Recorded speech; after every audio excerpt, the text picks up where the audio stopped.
All right, good afternoon, everybody. How are we doing? Um, I guess there's 75 some people on here. I'm going to start this about a minute or so um, when it comes to what we're discussing today. And then what we're going to do with is obviously preparing for cold weather workouts and client needs, considering it's going to get colder outside, depending where you are as far as the country goes. We're going to have to, this is something that a topic that Jay Del Vecchio, the president of the company, asked me what I speak on, and I said I'd be happy to do that. So I put this together for you guys. This should take me 45, 50 minutes, maybe a little less, depending on how well we get through it. What I'm going to do is, as far as questions go, if you guys have some, what I'm going to do is, because there's so many of you on here right now, I have you all muted just for background noise. If you type something in the question box, that as far as whether I will definitely answer it as we go along. Okay. All right.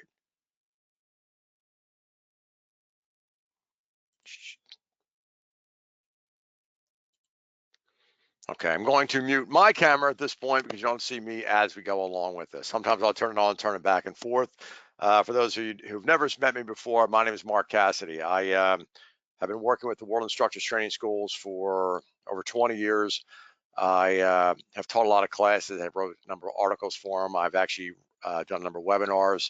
Um, My background is I have a degree in business, exercise physiology, and psychology, and master's in that.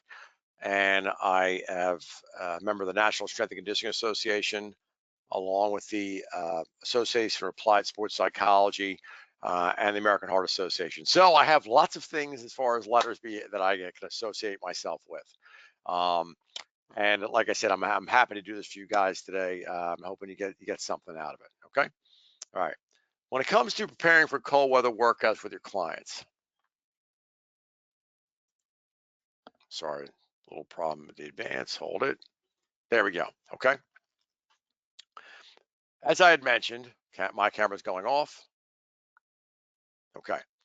As I had mentioned, this is a topic that a lot of us are going to have to deal with as strength and conditioning coaches or personal trainers or fitness professionals in the coming months because the cold weather will be here soon. Um, where I live up is in the Northeast, Philadelphia region, and it was actually 70 all last week, and it's finally got down to 50 today, and I think it's supposed to be 30 on Monday. So now it started moving. So when I put this together for everybody, I tried to come up with a number of questions for myself that you may be interested in knowing about. So what we're going to discuss is the uh, not only what my thoughts are, but some professional opinions on actually working out in the cold weather itself, right? The American College of Sports Medicine has a position statement which states it is the position of the American College of Sports Medicine that exercise can be performed safely in most cold weather environments without incurring cold weather injuries. So it is recommended that it is okay to work out in cold weather if certain safety protocols are followed, which we're going to discuss as far as this goes. So it's not as if that working out in the cold weather is necessarily bad, right? It's just different. I mean, most of us I would say, would prefer to work out when it's like 72 and sunny in April and May. Uh, but like I said, it is the American College of Sports Medicine position that it's okay to work out outside in the cold weather. And there are studies that actually have shown that as far as exercise adherence for individuals, is that it people are less likely to work out outdoors when the weather gets cold simply because they don't like it. All right. They just feel as though the cold weather, like, I want to go outside and, dress differently and stuff like that. And but we're going to discuss, like I said, in more detail, some specifics on things we can do to overcome those objections. But as I said, the ACSM says it's okay to actually work out outdoors because the key minimizing the risk of exercising cold weather is to use a comprehensive strategy that has each of the following: identify or assess the cold hazard itself, identify or assess contributing factors for cold weather injuries, and we're going to get a little more detail on that. Develop control to migrate cold stress or strain. What you should do as the trainer itself. Um, uh, as far as this goes, real quick, it's one person said, I don't see the speaker. No, you don't. I took my camera off for right now because as we're going through the slides, I'll put it back on and off as we go. All right.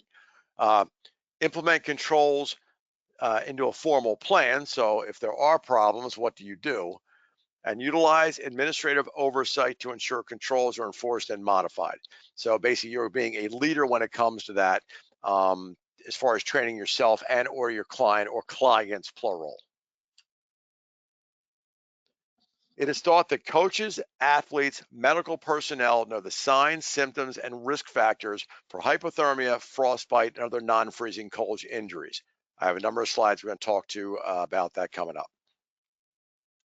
You want to identify individuals, individuals, pardon me, who could be more susceptible to having cold injuries and have the latest up-to-date information about current and future weather conditions before conducting training sessions or competitions, right? Cold weather clothing should be chosen in each individual's requirement, and standardized clothing assembly not be mandated for the entire group. Wind chill temperatures index should be used to estimate the relative risk of frostbite and other uh, heightened surveillance of exercise that use wind chill temperatures below 27 degrees Celsius or 18 degrees Fahrenheit. And then there's individuals with asthma, cardiovascular disease, or other things should be actually monitored closely in the event something actually goes wrong. Okay, these are all positions by the American College of Sports Medicine itself. My camera's going to go back on now. Here we go. Okay. When we work out, we dissipate heat. We're going to give it off. Okay, that's our body's designed to do that. So, as body temperature falls, when it does, it's a result of heat loss through radiation, evaporation, conduction, and convection.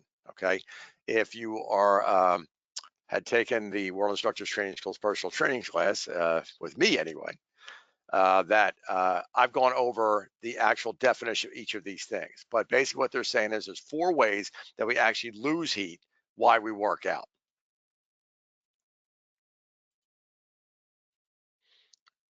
As far as cold injuries go, hypothermia or frostbite are the most 2 relevant things people look at, or look at or heard, all right? And these systematic cold injuries occur when the core body temperature falls below 35 degrees Celsius or 95 degrees Fahrenheit, all right? Remember that normal body temperature is about 98.6. So basically what this is saying is that a change of 3 degrees as far as your body temperature could have an effect on causing either hypothermia or frostbite to actually occur. Just 3 degrees. So it doesn't take a lot for all of a sudden us physically to be affected by changes in temperature by ambient temperatures while working outside. Okay, camera off again.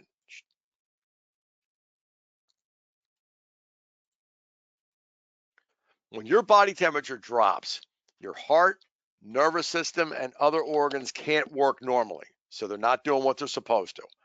If left untreated, hypothermia can lead to complete failure of your heart and respiratory system and even eventually death. So, why are we talking about this? Just for yourself. If you or your clients really start to feel cold, and we're going to go over the symptoms of hypothermia in a second, this thing should not be ignored. Because if someone you know is exhibiting symptoms of either hypothermia or frostbite, they should seek medical attention immediately. They should not be like, don't worry about it, they'll be fine. You should actually do something to help save them. Because hypothermia is a medical emergency that occurs when your body loses heat faster than it can produce it, right? Causing a dangerous low body temperature. Hypothermia is often caused by exposure to cold weather or immersions in cold water. So, since what this subject matter is about is working outdoors, so we're talking about working out in the cold. Or if the person is in a I'll say a warmer climate, something south of where I'm in Philadelphia, and they decide to go swimming in a pool down south, there's a chance that being in cooler water could also cause hypothermia, although that could actually be rare. The symptoms of hypothermia are any of these things here: shivering, slurred speech, clumsiness, weak pulse, and weak pulse would be whatever their resting heart rate normally is, drops below that. All right. There's a lack of coordination, which is kind of the same to me, actually, honestly, the same thing as clumsiness. All right. There could be a loss of memory. So all of a sudden now they're dizzy. They actually can't speak as well as far as understanding thing. And also the biggest thing is, I'll say also one of the noticeable signs if you're looking at somebody is that the redness of the skin. Okay.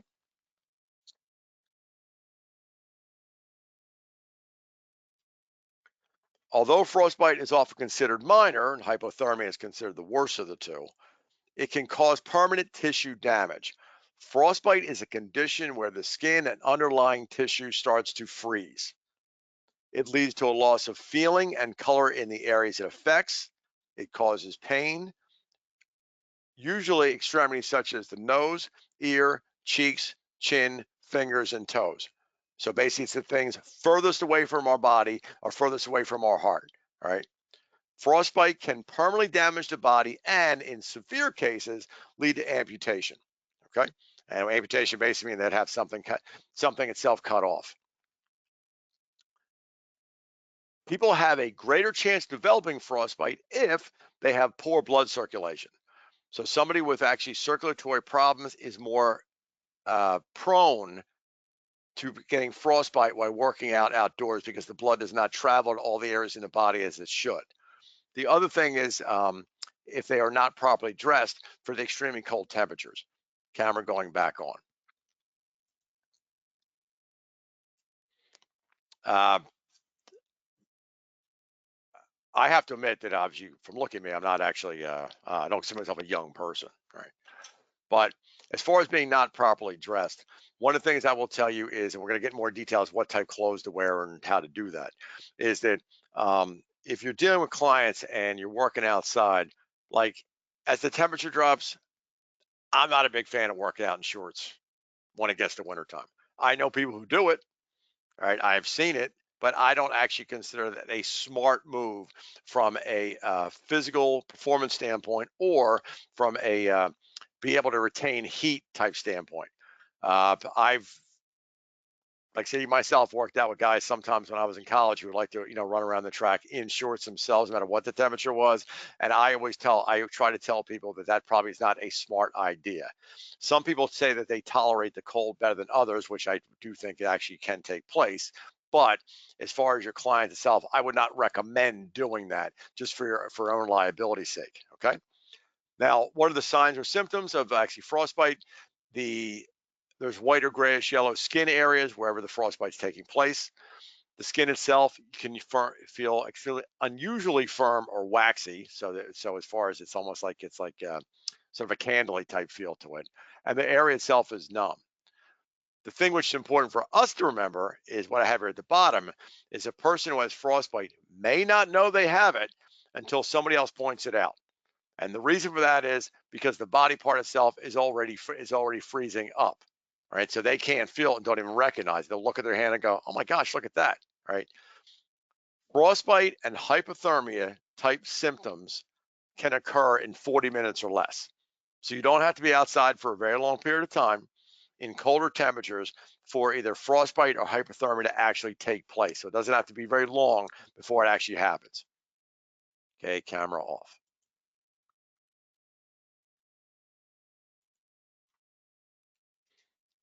Okay, other things to consider as far as working out in the cold. Um, your tolerance for cold it diminishes when you're fatigued or exhausted. So if you're tired, you're more likely to all of a sudden have a slower heart rate, but your circulation will tend to go down. So your tolerance for the cold is less. All right. Your body's ability to regulate temperature and sense cold may lessen with age. So older individuals all of a sudden may not recognize the fact they're cold as well as if you are in your 20s or 30s. If you're in your 70s or 80s working, being outside, they might even recognize that either hypothermia or frostbite is taking place. Children tend to lose heat faster than adults do. Okay. Children may also ignore the fact that they're cold because having too much fun to think about it. And they may not have the judgment to dress properly in cold weather, as I just mentioned before, working out. So for those of you who have kids, my kids are much older now, is I remember them working at playing out in the snow, and you'd ask them and be like, "Hey, you want to come inside?" And they'd be like, "No, no, no, no, we're fine." And you could hear it in their voice, and they'd be like, "Okay." Kids will tend to like, I'm having too much fun to even care about this. And then as a joke, you may have to give them hot chocolate to coax them back inside. Right. Two other things that under considerations for cold is people with mental illness or dementia and other conditions like that may interfere with their judgment. So they may not be other to convey either physically or verbally they're having issues. And alcohol um, may make you feel like you're warmer inside, but it causes your blood vessels to expand, resulting in a more rapid heat loss from the surface of your skin itself. Okay. The body's natural shivering response is also diminished, and people who've been drinking alcohol. Um, if any of you are football fans, so this is getting, if you watch college or professional football, eventually you're going to see some guys with their shirts off cheering in the stands. Probably what happened is those gentlemen have had too much alcohol, and they're not tougher than anybody else. They're just probably too intoxicated to know the fact they're about to hurt themselves through freezing. So now, hypothermia and frostbite may occur in any part of the country, but it's especially important concern among people who enjoy cold weather sports. So this might seem to some of you like, well, that seems reasonable or that seems simple. Is it sure? If you live in areas of the country where it's warmer all the time, there's less chance of having issues. But people who like to work all of a sudden enjoy winter sports, skiing, ice skating, sledding, stuff like that, are more likely to have hypothermia and frostbite problems. Okay, let's get some exercise science stuff in here. Okay, what are the mechanisms that regulate body temperature? So, what actually regulates us being either too cold or too hot? Well, there is a dilation or constriction of the superficial arteries to release or hold internal heat through the air itself. Okay, so your body does this. Sweat glands secrete sweat on the skin, allowing heat loss through the skin by evaporation. Your metabolism inside your body is decreased by controlling the release of thyroid hormones. So, the thyroid hormones are released when your body feels as though it wants to slow your metabolism because it feels cold, right? The hypothalamus works in other parts of the body's temperature regulating system, since the nervous system, such as the skin, sweat glands, and blood vessels, to also slow heat loss. So the thyroid hormones, along with the hypothalamus, are designed to regulate body temperature and within the body itself. So you either lose or release heat faster. But since we're talking about being cold, what they will do is release things so your body will not release heat as quickly. The body responds to cold temperatures by narrowing the blood vessels to slow blood flow to the extremities, slowing down, which slows down, allowing increase in flow to the vital organs. When you become cold, or when your body becomes cold, your body will do everything it can to save itself. What that simply means, it's going to actually keep your heart, lungs, and organs and brain. It's going to protect that first, decreasing flow to the peripheral, fingers, toes, nose, and things like that, which goes back to one of the reasons why frostbite occurs. All right, now put my camera back on. When I was putting this together, I started thinking to myself, I mean, you sure you've all heard this, like, come on inside, you're going to freeze to death, right? So I thought to myself, I'm like, all right, well, how would you freeze to death? All right, I can be, for those who don't know me that well or have taken some of my classes, you may be like, I could see you asking this question. All right, so I looked up, can blood freeze in your body? Is that a possibility? All right, all right. As blood is redirected away from the extremities, hands, toes, feet, stuff like that, these parts of the body get colder and the fluid in the tissue can freeze into ice crystals, which cause severe cell damage in affected area. So that would be like what frostbite is. All right. But what is the freezing point of human beings? So when actually would a human being freeze?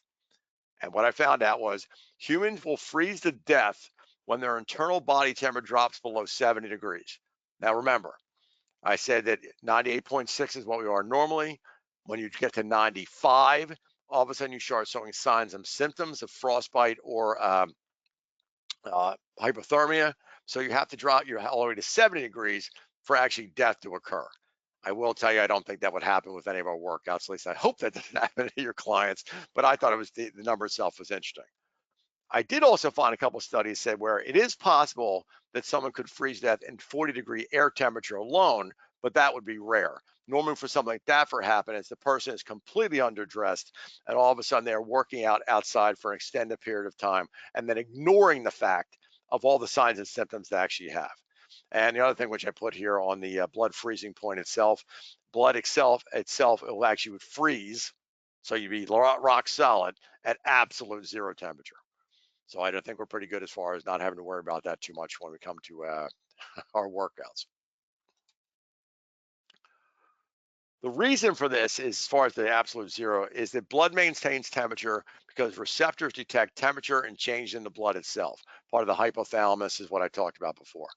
This information on external temperature is then passed to the hypothalamus, which immediately changes the efforts to maintain constant body temperature.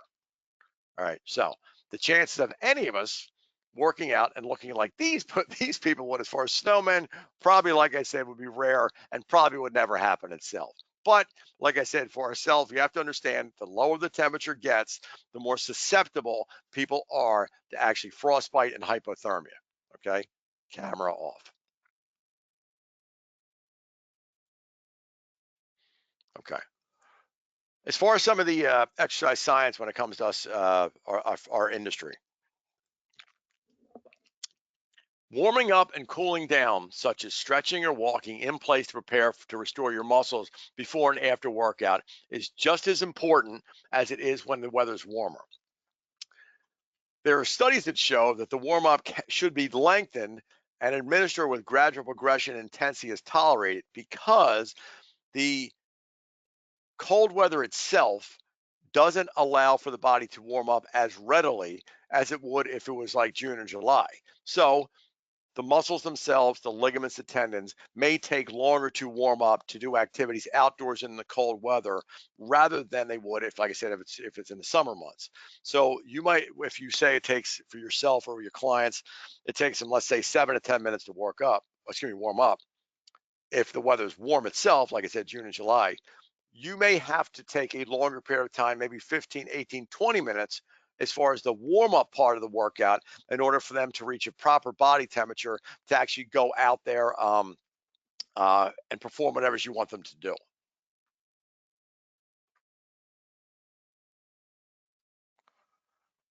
Certain medical conditions or health disorders can affect your body's ability to regulate body temperature. I kind of mentioned that a little bit before, but these are actually the specific ones.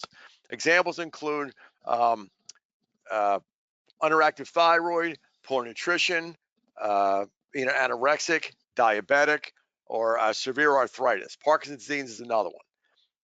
So if the individual self you're working with has any on their health history questionnaire where it's filled some of these things out, this has to be kept in mind when it comes to actually bringing them outdoors to work out.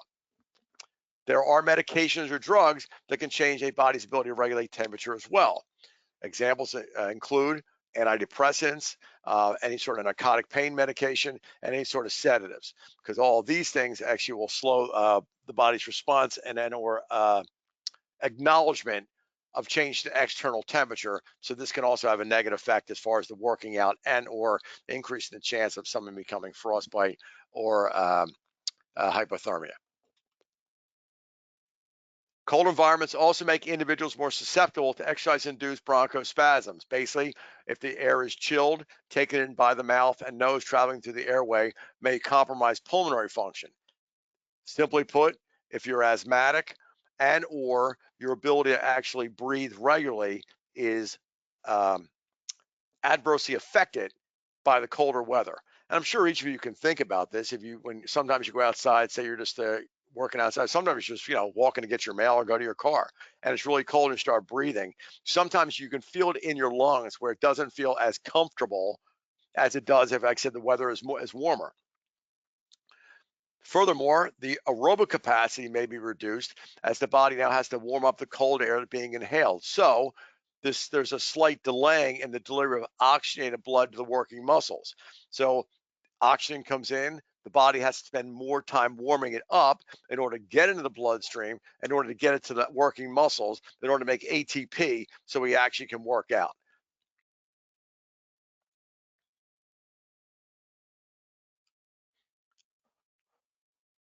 Instead of supporting exercise conducted at greater intensities, this is also what I found interesting, the glycogen is being utilized to fuel shivering and non-shivering thermogenesis. What that simply means is that your body will conserve more sugar while working out because it recognizes that the weather is colder outside, so it needs to hold back in the event the body starts to drop to a temperature it's uncomfortable with. So the shivering mechanism can actually take place. So that means you would have less sugar to actually work out on or work out with while actually working out outdoors. The nervous system function, which includes muscle fiber activation, discharge frequency of motor neurons, and acetylcholine activity are also impaired by the cold environment. So how strong you are, how fast you are, how quick you are all affected by the cold.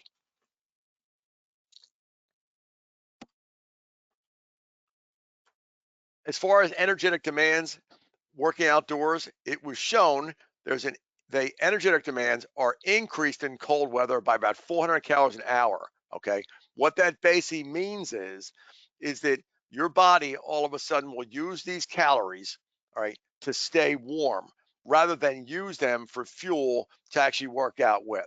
So one of the things I found was it's sometimes recommended that you can sometimes eat more caloric dense foods in the wintertime, not only for your workout, but also to stay warm when you're outside.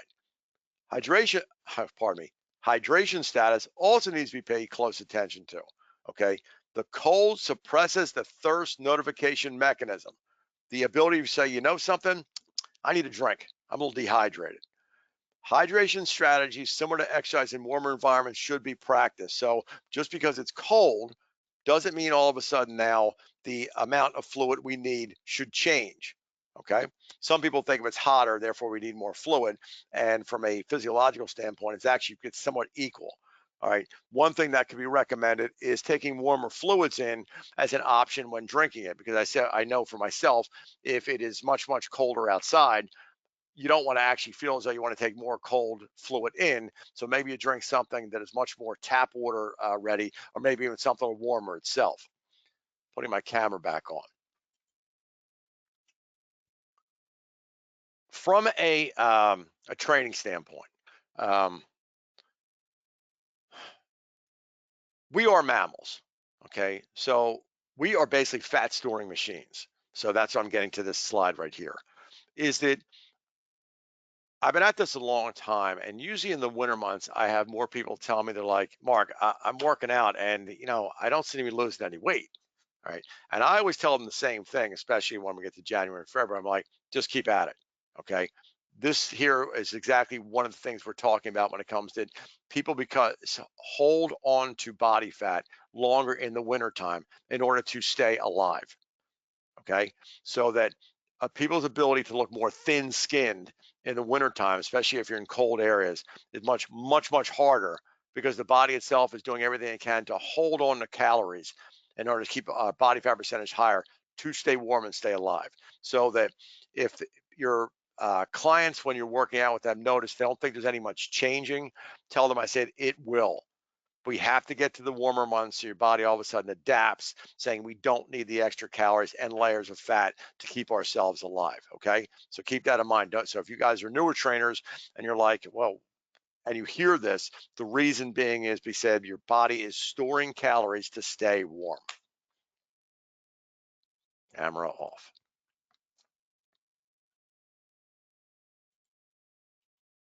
Okay. Overall, exercise in the cold requires special care. So all the things we did out there, like I said, the American College Sportsman has said you can do it, but you just have to have extra considerations that are different from working out when all of a sudden the weather is much nicer. Okay. Okay. What workout tips could we come up with all for this? Okay. The first one you can read just about anywhere is pick the right clothes. Okay. It is better to wear waterproof coats or jackets if it's snowing or raining. And also, I have your, don't forget your hearts, excuse me, your hat, scarf, and gloves. Okay. It's best to choose the right fabric when working out. It has been shown that you should avoid cotton fabrics because when working out outside, because when cotton gets wet, it extracts heat from your body faster. So if you have cotton on and it's wet, it pulls heat away from your body quicker. The best fabric to wear in the wintertime are wool, polyurethane, and polyester fleece because they retain heat even after they get wet. All right. And they also dry a bit quicker. So if that's something different, like I said, usually if you, a lot of people say, okay, it's better to work out in cotton type things when you're working out in general, which is true if the weather's nice. But if it's colder, it's not, cotton's not a good idea because when the cotton gets wet, it pulls heat away from you faster, which could lead to more hypothermia, right? You'll see this all the time too. Wear layers. When layering, however, make sure you wear enough layers to stay warm, but avoid wearing too many because unnecessary layers can make it a challenge to move, right? We're talking about working out, right? So we still have to want the people themselves to be engaged and doing physical activity. If they have too many layers on, all of a sudden that restricted movement could affect, it's going to affect the workout a little bit anyway, but it could affect it worse. When I was doing this, I tried to find a picture of this. I didn't find one. Since the holiday season is coming up, I'm sure you, I think the movie's called, the show's A Christmas Story, where the little kid's all dressed up in this like snowsuit and he can't move his arms. So you want to avoid, looking like that poor kid working out, but you still want to have enough layers on you can actually stay warm. All right. Cover your head, fingers, and toes. Blood flow stays concentrated at your core when it's cold, so making our limbs more susceptible to the cold weather itself. In addition to wearing gloves, consider maybe roomier shoes to accommodate thermal or wool socks. So sometimes if you're working out and you're wearing your sneakers, some people may need a larger pair of sneakers in the wintertime because that way they can put more socks involved there to keep their feet warm. So let's say if you're a 10 and a half in the summertime, you may need a size 11 when you're actually working out outdoors in the winter. The largest percentage of the largest percentage of body heat people lose when in the wintertime is through your head. Okay. So wearing a hat is a must, especially for people like me who have no hair anymore. Okay.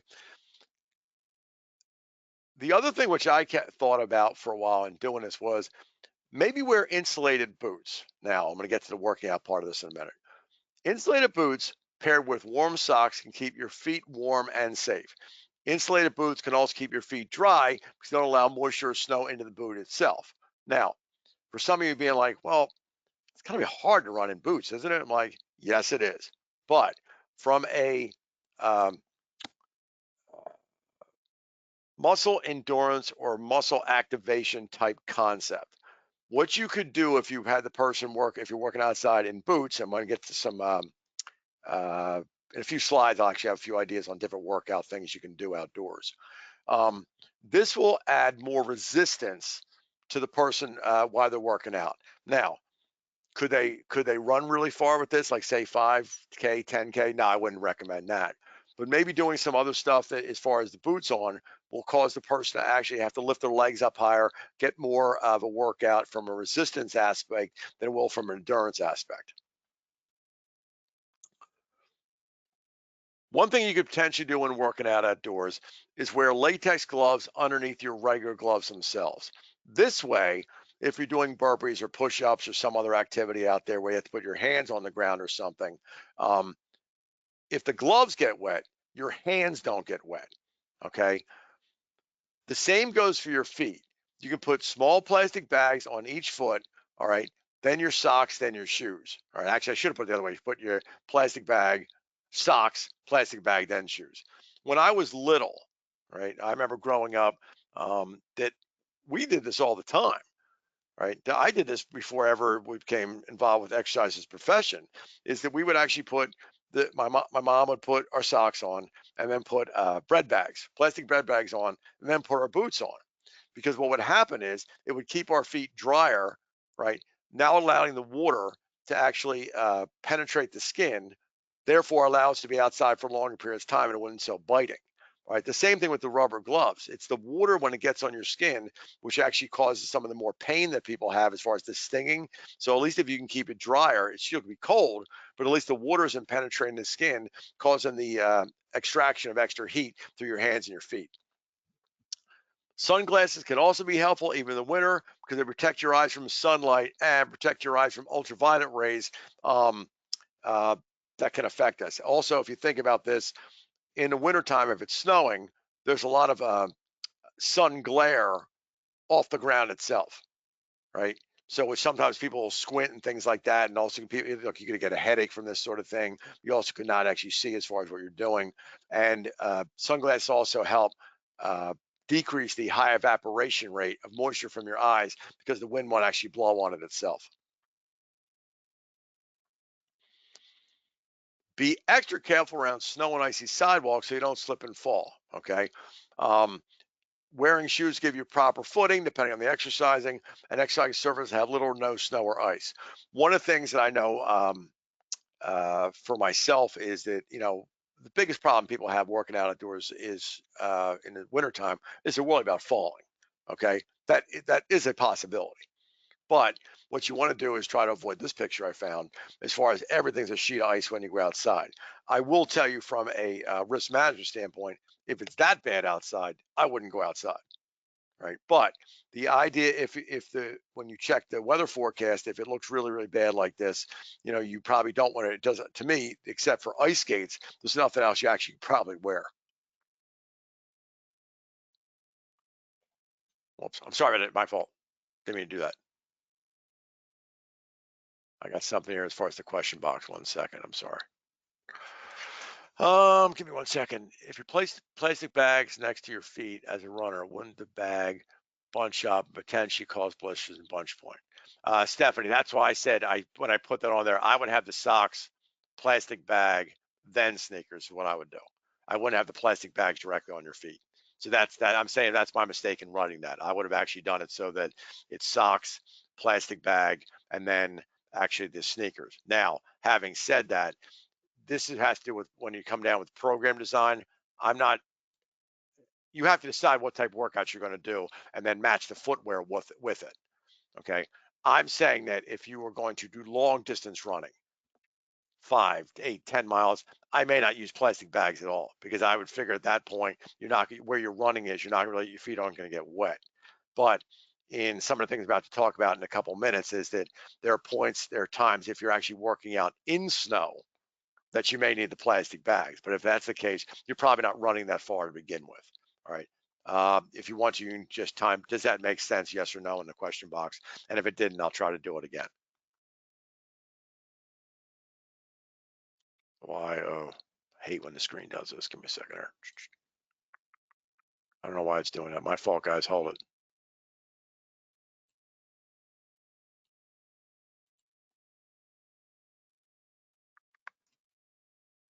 Ugh, computer. My fault. Hold it. Don't know why it went that way. It was not supposed to do that. I'm sorry. Latex gloves. Boom. Here we go. As far as you being the trainer, it might be a smart idea to have a cold weather safety kit. All right, at your disposal in the event somebody you're working out does have a problem. That can include a spare set of dry clothes. All right, maybe an emergency blanket to warm up them, flashlight. And the reason I'm saying that is sometimes it's a change of season, so it gets darker. It gets darker sooner. So you may actually have to, if you're especially if you're working outdoors in a park or a field, you may actually have to look your way around. And then as far as the non-perishable food items, that has to do with the fact that I said need more calories for working outdoors. And I'm sure it's always a good idea to have your cell phone with you. Of course, I don't know who does it anymore. All right. Another workout tip is to check the forecast itself. The body has a hard time managing its temperature when it's too windy, cold, or wet. Water draws heat away from your body 25% faster than air because of the high density heat capacity. Okay.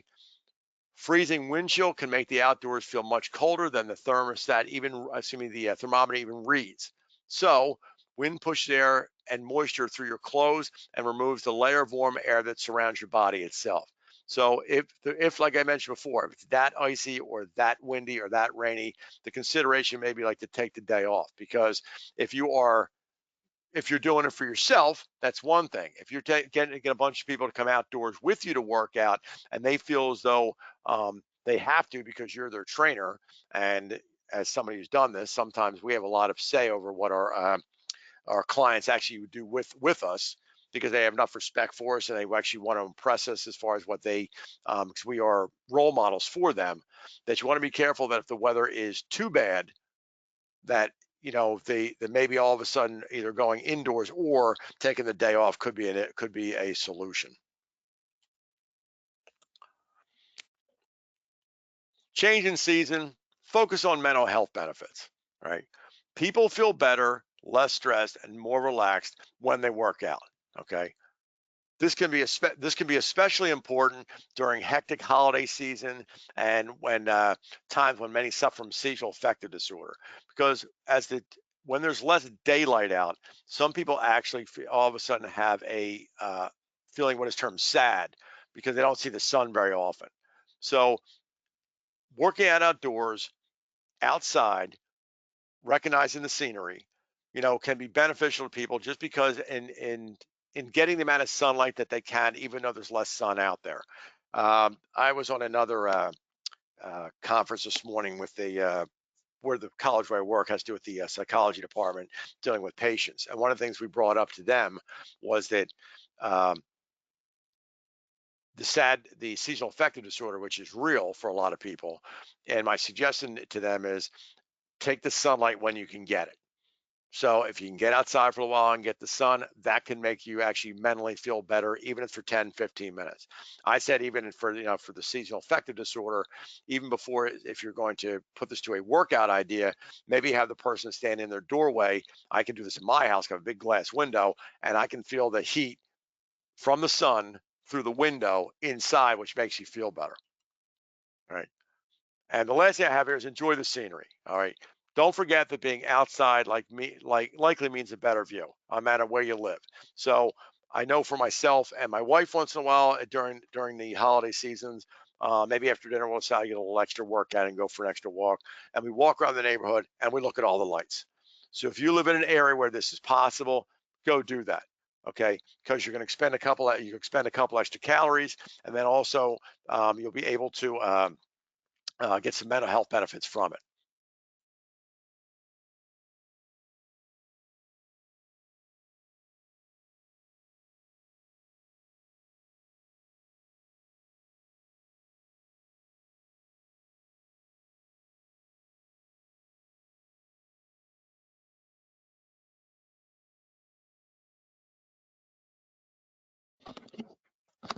Okay. Sorry for that slight delay. You can see from where I am in my office at work, and somebody was standing looking at me. All right. Whoops. Okay. Workout tips when it comes to programming. All right.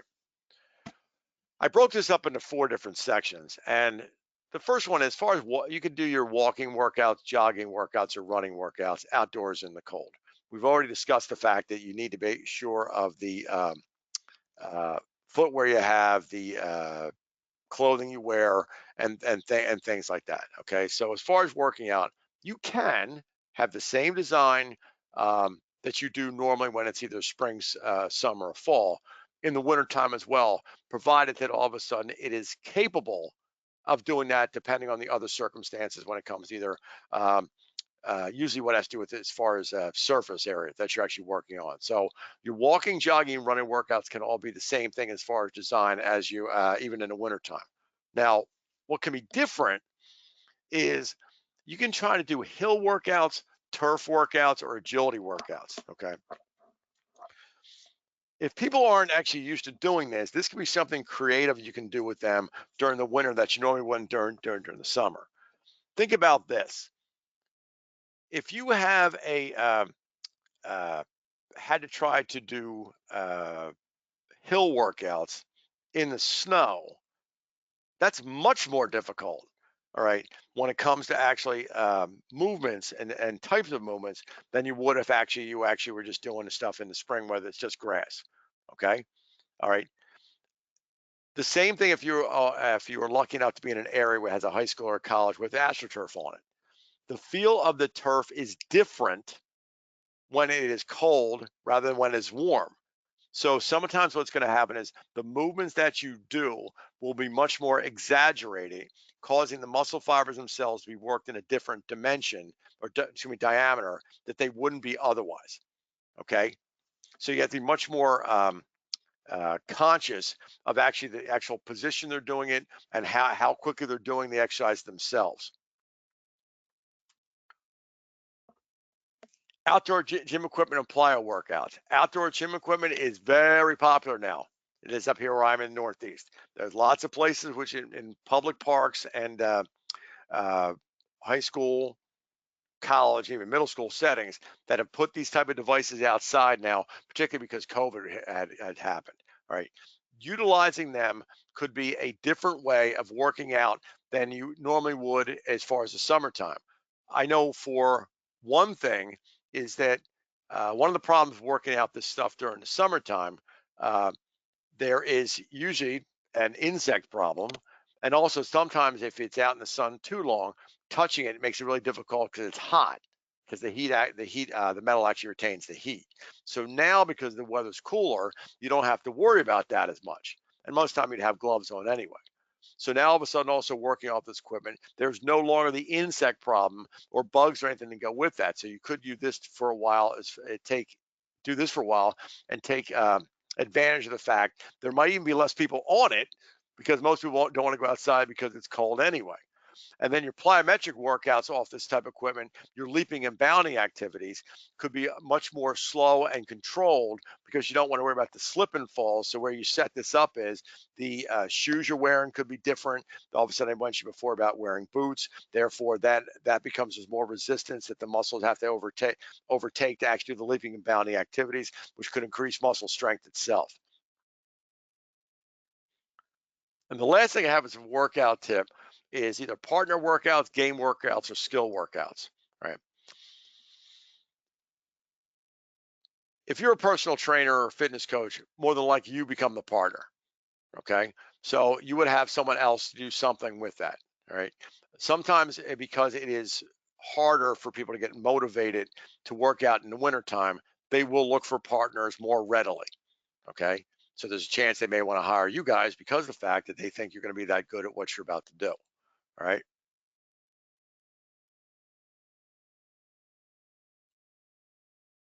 Pardon me, I slide something out of my way, my screen. Okay. The second thing, as far as game workout and skill workouts, if you're doing there's a couple ladies in my neighborhood I see they do circuit workouts in the park, and I've seen that during the springtime. Right. Well, okay, if there's snow all over the place, that may become more difficult to do. However, we could turn this back a little old school. All of a sudden, when we were like middle school or high school, and maybe we just go outside and we play soccer in the snow. Right? The score is not going to matter. But all of a sudden now the workout itself could be something entertaining for your clients to do that you never did with them before. All right. So that, and the skill workout could be if you had to do stuff that is more agility or cone type activities, that all of a sudden now this becomes, again, the movements have to be much more thought out by the client themselves, particularly if they're athletes, because of the fact that now they have to watch their step and be much more concentrated on each movement itself to keep balance. Let me see. Cam audio. Well, I fixed that part. That was mine. Looks like Michael. What about sweating during a cold weather workout? Is that okay? Does that mean you're wearing too many layers? All right, Michael, I'll answer it this way since you asked this. I'll put my camera back on. Okay. When you sweat, that's your body's way of just expending heat. That's the whole point of it. Sweating should never be used as a way to determine exercise intensity. Because if you think about this, if you are, it's summertime and you're working out in a pool, you're not going to sweat. right? You don't do that because the water temperature is cooler than what you are. So as far as your question about sweating during cold weather at workout, is that okay? That's fine. The thing is, it's the downtime after that can be the problem. Because as I mentioned, if you then are done and you're standing around outside and all of a sudden the wind's blowing off you and all of a sudden you start to feel the body that's your body or someone else starts to feel colder and colder, that means your body temperature is starting to drop, right? If you're working out outside, start to break a sweat, then leave and go back indoors again, and get out of the cold weather, that's not going to be a problem. The idea is simply after you don't want to stand around in the cold weather so long that all of a sudden you feel the shivering, chattering of the teeth, confusion, you know, uh, the skin field numbness. That's what you're looking to avoid. Sweating is simply a way for your body to dissipate heat. That's it. That's what you're looking at. Did that answer your question? Okay. You can put yes or no in the box.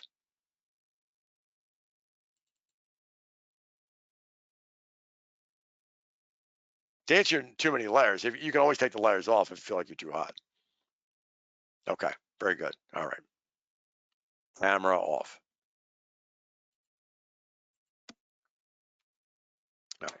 And lastly, all right. Sometimes I'll put my camera back on. Look, it's winter time.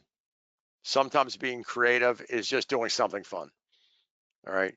I'm not saying that, everything should be like these guys going to sledding down the hill, but I can tell you that I was with my son was much smaller, and I used to take him to the park to actually, go sledding like these people. It's a lot of work to sled all the way down the hill, turn around, and walk all the way back up again. Okay, that expends calories. It works your muscles. There is a fun aspect to it, and there is a mental benefit to actually with that. So sometimes, as far as the wintertime, you may get creative or do something as simple as going sledding. If you like skiing, do that. If you like ice skating, do that. Because only for a brief period of time. All right. Um, most overuse injuries happen because people do the same workouts over and over and over again 12 months out of the year. So I tend to look at the wintertime as a opportunity all of a sudden do different things for a brief period of time to keep my clients engaged and also get them working different muscles in ways they don't actually do during when the weather is nice.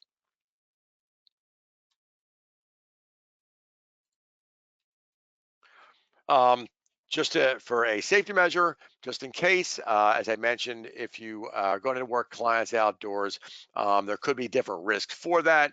And that the World Instructors Training Schools has associated with the CPH and Associates, which is a uh, insurance company for risk for liability insurance.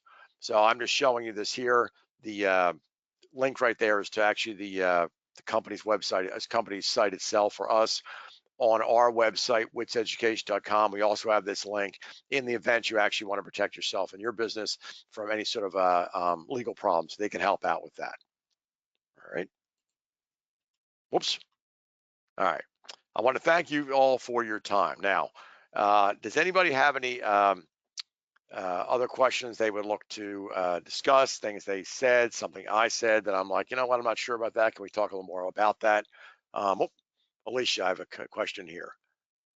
I'm supposed to be doing a marathon training group for a race in April. How do we do workouts and long runs if there's snow and ice? Okay. Well, Alicia, this what you're going to be doing is my suggestion would be first off, if it's ice, there's icy areas on the surfaces you're running on, you're not going to do it. There's too much of a liability. Right now, if you decide that all of a sudden there is, and I don't know what part of the country you're in, but if there is some snow on the ground, all right, what I would suggest doing is making sure these runs, as far as the training goes, would be either on astroturf or grass, right? Even if there's snow on there, I may do that. If it is dry enough where all of a sudden there's no ice anywhere, all right, and you want to try running in the street, you can. I think it's safer at that point, even though it's more, a lot of people think it's boring, is at that point in the wintertime, I think it's always safer to run on a middle school, high school, or college track where you can see the fact, even though you run in a circle, It's still, at least you can see the fact what's in front of you. And a lot of places like colleges and things like that will shovel it off for their students. Also, sometimes the surface area, God, turf material or track material is designed to melt faster than what if it's concrete or asphalt. So that's something else. But I would, if you to answer your question, if you can run on the grass or the turf, I would do that. I would avoid running on blacktop or the city street, especially when it gets dark, because you're not going to see the icy spots. All right. And if you could get away with it, if you have access to some form of track where you can actually see the whole time, even though you're just running a circle, and I know a lot of people find that boring. All right. At least that's safer, and you're allowed to actually get the cardiovascular endurance that is required for running for that. Okay. Did that answer your question well enough? Like I said, you can just put yes or no on that.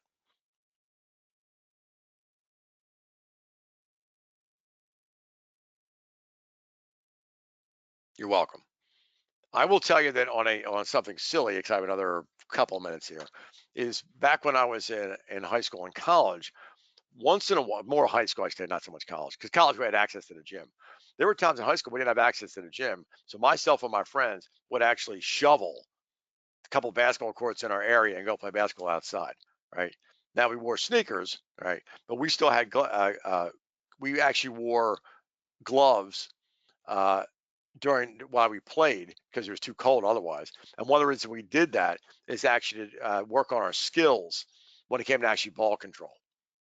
All right, we actually would do that for periods of time. Now, obviously, like I said, it wasn't the same. We couldn't jump as high and things like that. But the passing, the cutting, catching, and then the actual shot and follow through, we worked with gloves on.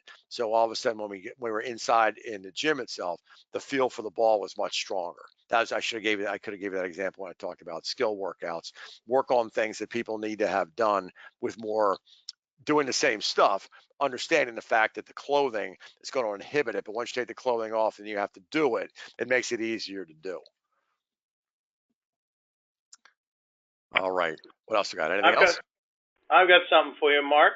Go ahead, Jay. This Oh, this is Jay. Sorry guys, got a little bit of a cough here, but I had a friend that used to work with us for a long time. His name was Buddy Kennedy, and one of the tips he gave Lauren and I, because at the time we were doing walking and jogging, and with weather-wise, he always said that if you went outside and it felt just right, then you probably got too many clothes on. If you go out and it feels just a little chilly, that's where you should be. Because once you start moving around and running, heat's going to come up and so on and so forth. Wow, it was dead on. It's something now for 35 years.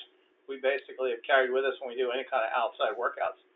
And talking about outside workouts, some of you may have seen it in your newsletter that comes out the 1st and the 15th, but we do have partner workouts, a new course coming out that's in the middle of development now and supposed to be out on December 19th, just in time for this extra cold weather that'll be moving in. So lots of ideas in there, food for thought. It's in our store. Thanks, Mark. no problem at all, Jay. Thank you. And actually, I will agree with Jay that I mean, the person who asked the question about Michael, that was you, about the sweating part. Um, I mentioned about us playing basketball outside and with gloves and all stuff. Is it that is probably a good way to think of it. It's like I feel a little bit cold, I'm okay, but if I get started, I'm already hot, then probably I have too many clothes on for the temperature what it is. So I would think that's a good barometer for yourself as far as a tip goes. If you feel a little bit cold when you start, that's probably about right. If you're already warm when you get started, then probably have too many layers on. Okay. I got to put that in. I'll put that in the power presentation next time I do this. So, okay, let's see. It is, I got like 2 minutes of 4, and I'm always very conscious of people's time. Is there anything else anybody else has any questions on?